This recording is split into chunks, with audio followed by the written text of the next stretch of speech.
এই প্রথমবার আমাদের ড্রাগন গাছে একসাথে এতগুলো ড্রাগন হয়েছে।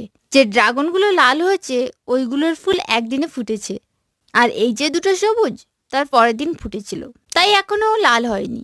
অর্পিতা বলছে গাছ বসানোর সময় কতদিন পর ফুল হয়। সাধারণত 1 থেকে 1.5 বছর পর ড্রাগন গাছে ফুল আসে, কিন্তু গাছটা যদি মাদার ডালের হয় তাহলে তাতে 8 মাসেও ফুল চলে আসতে পারে। নাবিরা বলেছে, আপু কি সার দাও? আমি আমার ড্রাগন গাছটাকে বড় করেছি কেবলমাত্র জৈব সার দিয়ে, কিন্তু এই লাস্ট 2 মাস পটাশ ও হাড় সার দিয়েছিলাম। একটা জায়গায় গোবর সার নেবে আর তাতে নেবে 2 চামচ পটাশ ও 2 চামচ হাড় সার, 2 চামচ নিম খোল। এরপর ভালোভাবে মাখিয়ে 1 থেকে 2 দিন রেখে দেবে। তারপর ওটাকে গাছের গোড়ায় দিও। গাছটাকে ভালো রাখার জন্য এটাকে 15 দিন অন্তর দিতেই পারো। আর এইবারের গাছের ফলগুলোর সাইজ দেখতে পাচ্ছ অন্যান্য বারের তুলনায় অনেকটাই বড় হয়েছে। দেখা হচ্ছে কালকে।